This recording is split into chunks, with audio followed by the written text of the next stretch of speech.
transforms into an SUV with detailing resembling a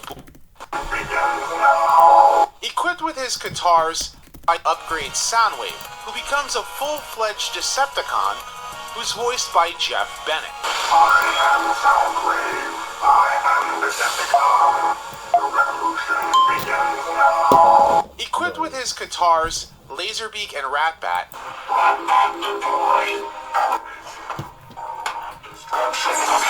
Soundwave transforms into an SUV with detailing resembling a boombox.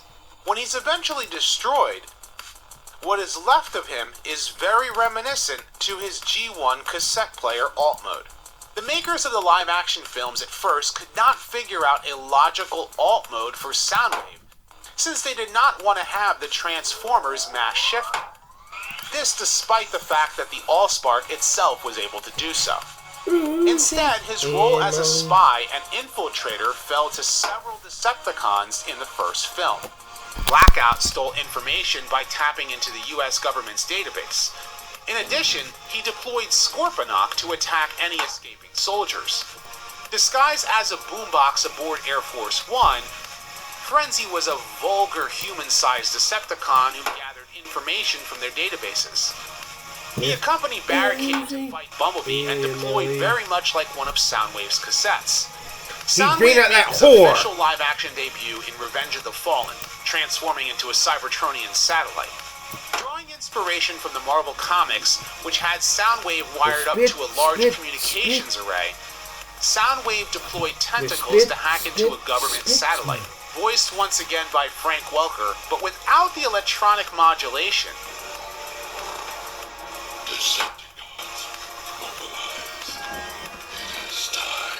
Soundwave deployed Ravage and Reedman to retrieve Sarah said excellent Ravage. In Dark of the Moon, it was revealed that Soundwave and Laserbeak were part of a plot to revive Sentinel Prime. Get that damn whore out of here. As he disguised himself as a Mercedes-Benz SLS AMG. During the Battle of Chicago, Soundwave was ultimately killed by Bumblebee. In the Aligned continuity, Soundwave first appears in the game killed by Bumblebee. What a crock of In the Aligned continuity, Soundwave first appears in the game War for Cybertron, transforming into a Cybertronian communications truck, and is voiced by Isaac Singleton Jr. into a Cybertronian communications truck, and is voiced by Isaac Singleton Jr. After Zeta Prime was captured, Soundwave was placed as head over Kaon Prison to watch over the fallen Prime.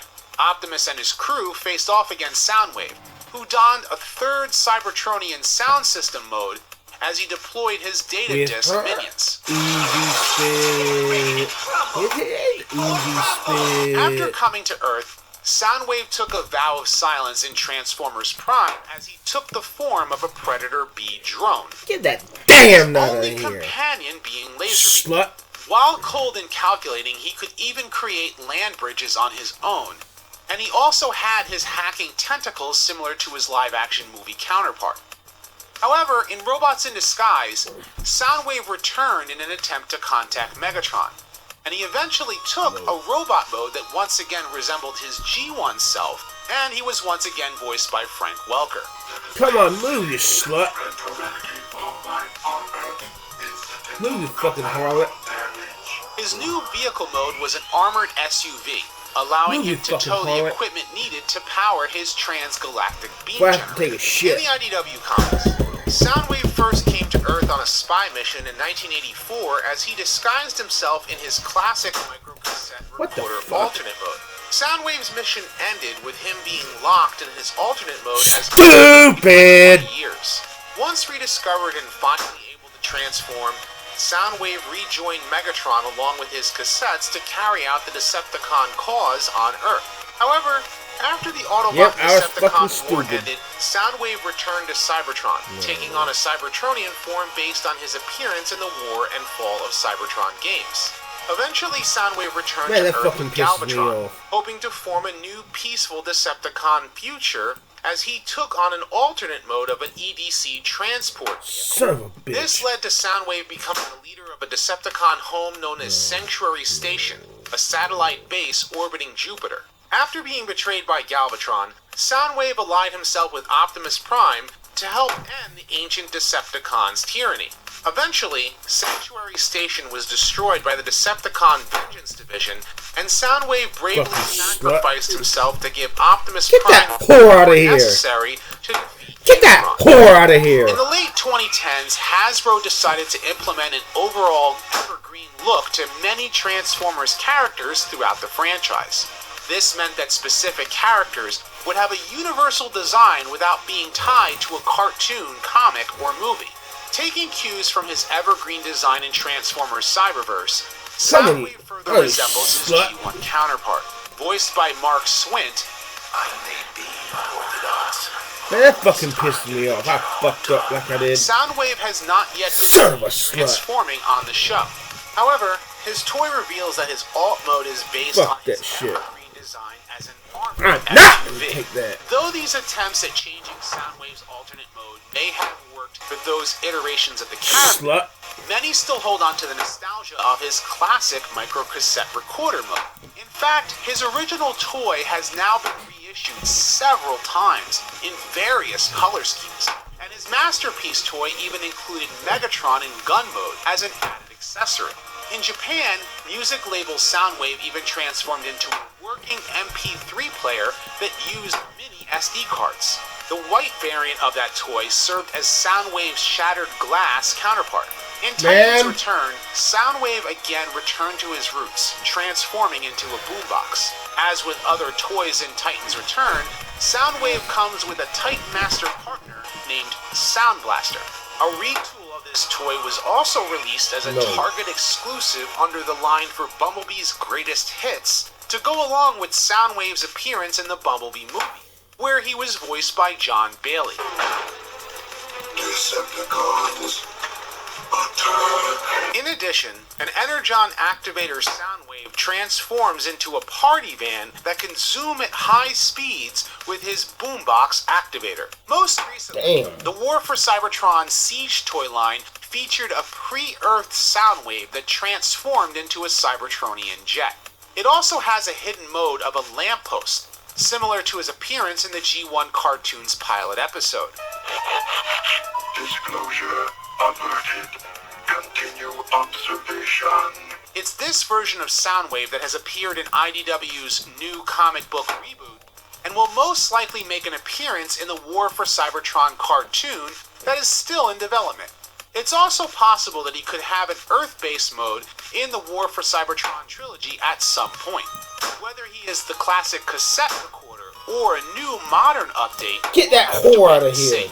While Soundwave's Earth mode has gone through several changes over the years, his classic cassette recorder, along with his army of cassettes, is iconic and definitive to the character in many ways.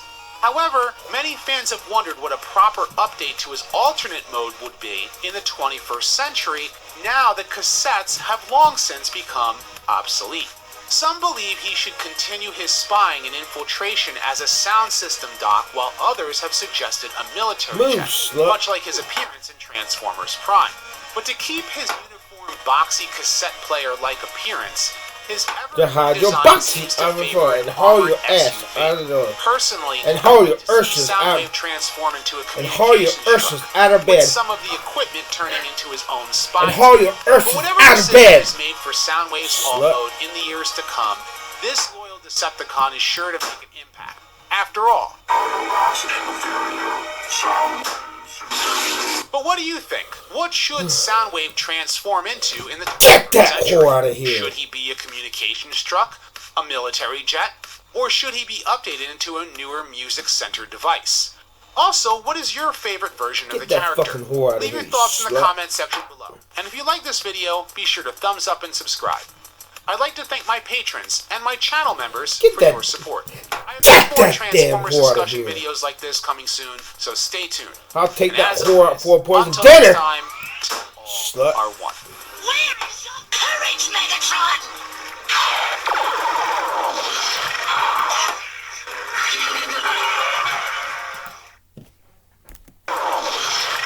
He got his whole fucked. Slut. To many Transformers Transformers fans today, Bumblebee is one of the most popular characters in the Suck my franchise. slut. From his beginnings as the Autobot kid brother, Autobots, transform! Not you, Bumblebee. Stay here and guard it. Autobots, transform! Not you, Bumblebee. Stay here and guard headquarters. being the main character in not one, but two Transformers cartoons, to Come even on, you being the slut. first Transformers character to have his own solo movie, Sorry, Mike. Hit a little traffic. it's clear that Bumblebee is everywhere. But a trend started in the first live-action Transformers movie needs to be put to an end. What's that?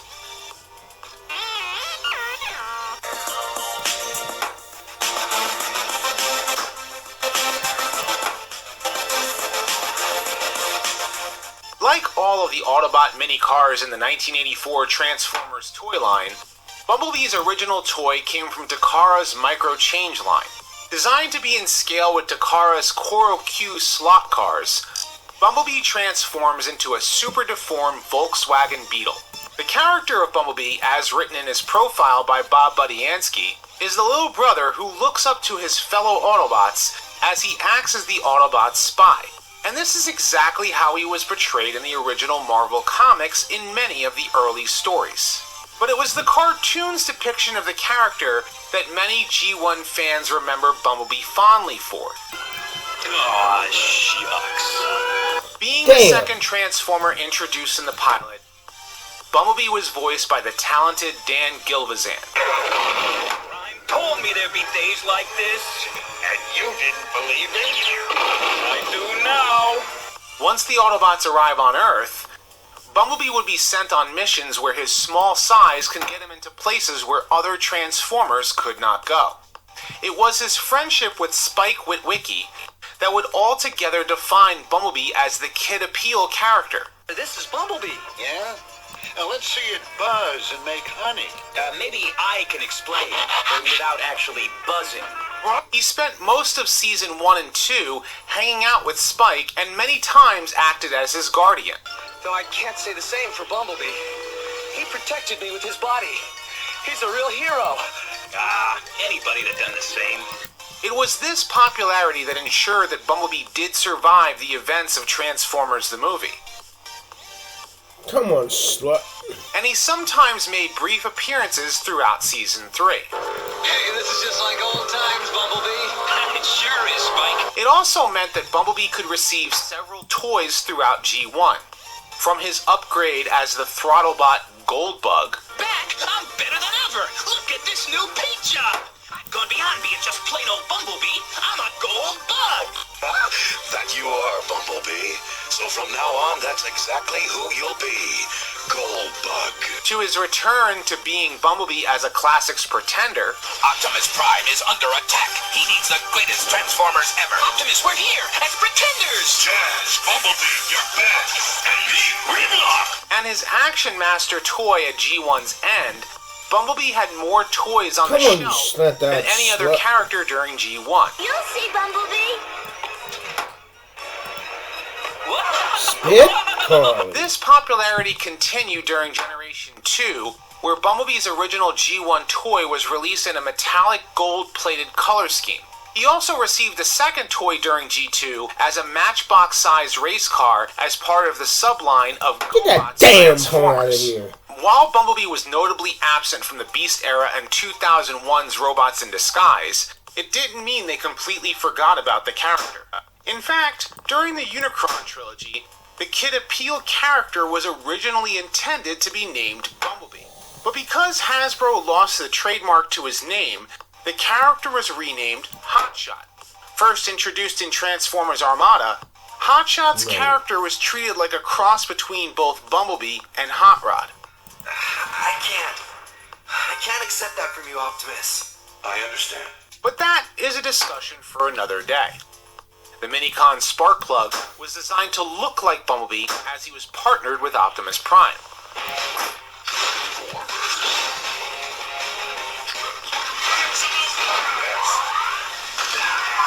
This is your 4-star screen.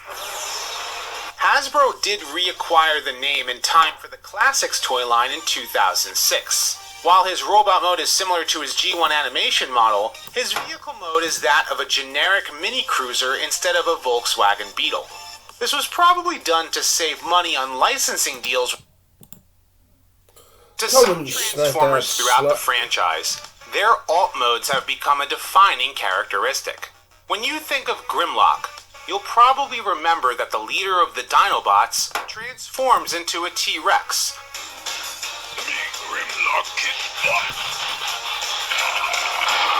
Even though he has had some changes over the years.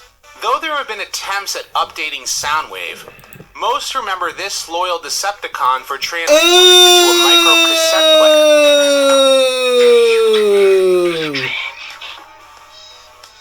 But the most controversial alt mode was taken by none other than the powerful leader of the Decepticons, Megatron. Beware, Autobots! I am about to transform into the most powerful weapon in the universe! I am about to transform the Autobots into atomic particles! You fucked up, Cuz. Cuz, you fucked up. Times have certainly changed. Back when kids more frequently played There's only outside, one place you can go. games like Cops and Robbers were played with toy guns that looked real. Several transforming toy guns were made for Takara's Microchange toy line, including the now infamous Walther P-38 in 2 different color schemes. They even fired plastic pellets with a spring mechanism when the trigger was pulled. A modified version with a silencer, scope, and stock was released as Gun Robo P-38 Uncle, as it was designed to look like the same weapon used in the popular 1960s TV show, The Man from U.N.C.L.E. When Hasbro brought Takara's toys over to the US as the Transformers, the Uncle variant was chosen to be the leader of the Decepticons. Those will be the bad guys. Guns are not good. That'll be the head bad guy. Without the sword and the ability to fire pellets removed, the toy was released under the name Megatron. According to his tech spec as written by Bob Budiansky, the ruthless leader of the Decepticons believes in peace through tyranny, as he wishes to plunder Earth's resources and destroy the Autobots. In the early commercials for the toy and comics, an animation model for Megatron was used with a black helmet, yellow eyes, and the barrel of the gun on his back instead of on his side. This was most likely made from the prototype images of the toy used in Microchange's promotional material. It was this design that was used for Megatron throughout the early issues of the Marvel Comics. When Floro Derry redesigned his robot model for the cartoon, he gave the maniacal leader of the Decepticons a redesigned gray helmet as it matched the toy. The comics adopted this model, but his black helmet remained. Unfortunately, the comics had a hard time figuring out a use for Megatron when in his alt mode, though. Since the comics only had robots fly if they had a vehicle mode that did so, Megatron would transform into a human-sized gun mode using mass shifting to be carried by one of his troops to and from battle. But when Shockwave took control of the Decepticons in issue 5, Megatron was forced to guard the Ark where the Autobots' bodies were left hanging on the ceiling. Ratchet attempted to save his teammates when he came face-to-face with the deposed Decepticon leader. The two chose to perform a Cybertronian covenant known as the Rite of Oneness to allow Ratchet to find and save the Dinobots. But when Megatron betrayed the Autobot medic, the Dinobots came to the rescue. At the end of the battle, it was Ratchet who ended up pushing Megatron to the ledge of an unstable cliff. Megatron fell when the cliff gave way, and he was forced to transform to save himself. While in gun mode, he was found by a small-time crook named Joey Slick, who was about to be axed by 2 hitmen for not paying their boss, Lomax. But the Decepticons' firepower was more than enough to handle the 2 hitmen in one shot. Slick then learned that he actually found a Transformer. Megatron's higher brain functions were damaged, and he was only able to take orders from the human. Slick then used the Decepticon leader to go on a very successful crime spree until he chose to confront Lomax. During their fight, Slick threw Megatron to the ground and knocked Lomax out. The impact reconnected Megatron's damaged circuits, and the mighty Decepticon took charge of the situation. Having accomplished all he had set out to do, Slick accepted his fate. This amused use Megatron, who let Slick live, and left to rejoin the Decepticons. Using one of Bombshell's Cerebro shells, Megatron controlled the human Ricky Vasquez to attack the Hoover Dam while in gun mode. The Decepticons use a space bridge to siphon energy from the dam back to Cybertron, but the aerial bots came to the rescue. Thinking of his daughter, Ricky broke free of the Decepticons' control, and he used Megatron to blast away the space bridge. The Decepticons were then forced to retreat. After witnessing Optimus Prime get blown to pieces, Megatron's sanity went off the deep end. In his rage, he even blasted a regular truck because it looked like Optimus Prime. Shockwave sent the Predacons to hunt him down before he became a further danger to other Decepticons. However, Megatron proved to be more than Prime. Shockwave sent the Predacons to hunt him down before he became a further danger to other Decepticons. However, Megatron proved to be more than a match for them even after they merged to form Predaking. After learning of Shockwave's portrayal, the haunting of Optimus Prime's memory sent Megatron in a fit of rage as he destroyed the Decepticon space bridge while standing in the middle of it. Throughout the rest of the comics run, Megatron was not seen transforming again. But it was in the cartoon that gave Megatron's alt mode a better use as a powerful weapon, voiced by the legendary Frank Welker. I am Megatron, leader of the Decepticons. You will do exactly as I say. Megatron commanded the Decepticons throughout the first 2 seasons of the show. Now there will be no power in the universe to resist me. Decepticon rule forever! When transforming into gun mode most of the time, he mass shifted into a gun that one of his Decepticons could use to fire on Autobots. Anyone on the receiving end of that blast knew that Megatron's firepower was seemingly amplified when he transformed. Prime is target soundly! Fire! Optimus! This also meant that his use as a weapon would have to be carried out by a Decepticon whom he trusted to not only believe in the Decepticon cause, but one with good aim.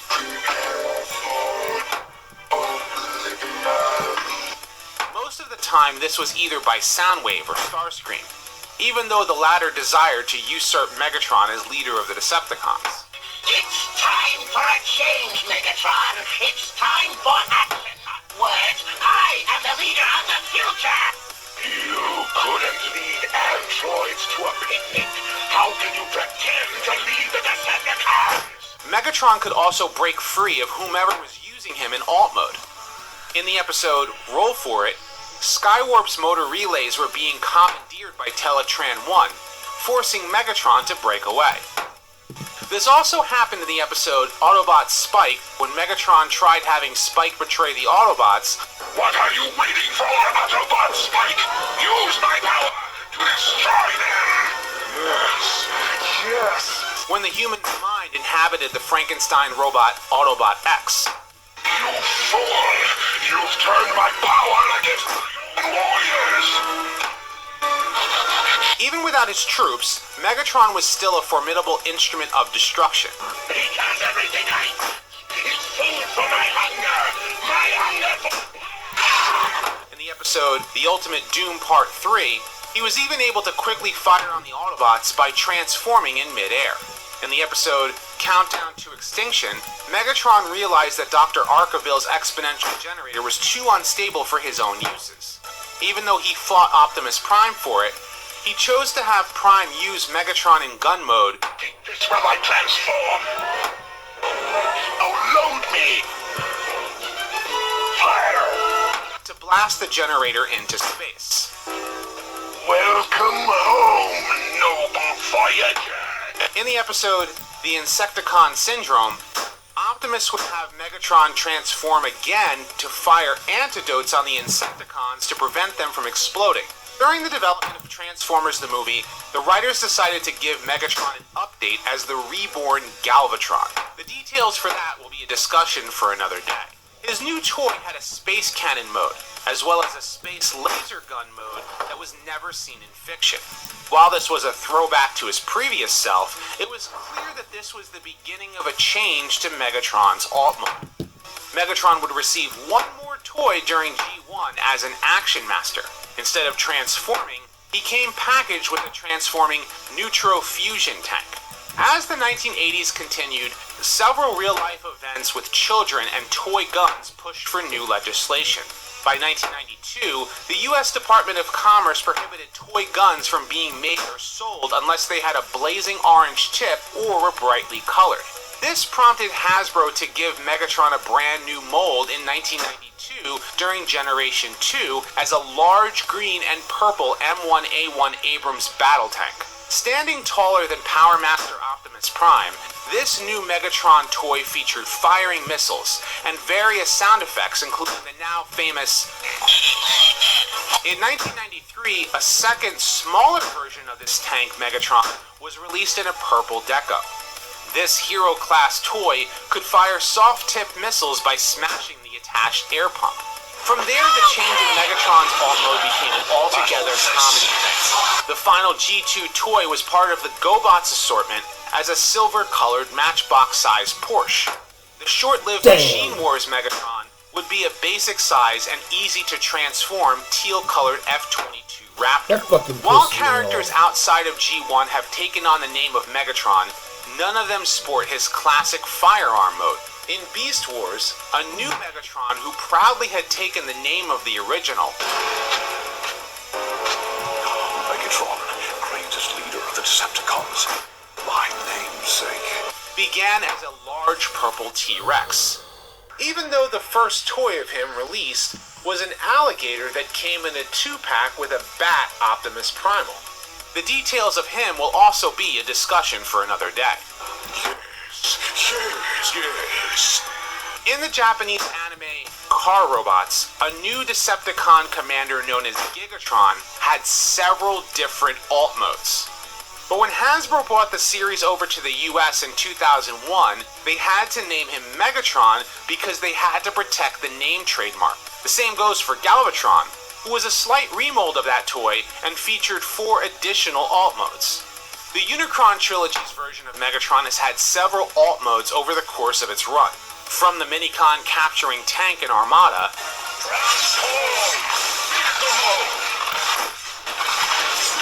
to the space jet with a tank on its back in Energon, to a triple changer with a jet and a Batmobile for alt modes.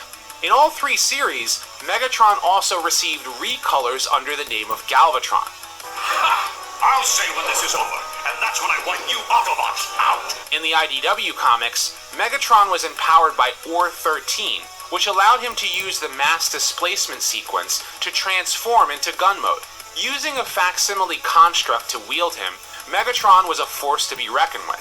After the events of All Hail Megatron, the leader of the Decepticons was given a new and more powerful body, equipped with a railgun and the ability to create space bridges for himself at will. Megatron's new alt mode was that of a stealth bomber. This was a throwback to Megatron's unreleased recolor Generation 2's Dread. His original body was used to create guns that contained fragments of Megatron's consciousness. After many battles, Megatron's stealth body was badly damaged, and he was transferred to a new and more familiar-looking body. Best 2 out of 3 have During the fucked his development butt. for the live-action film,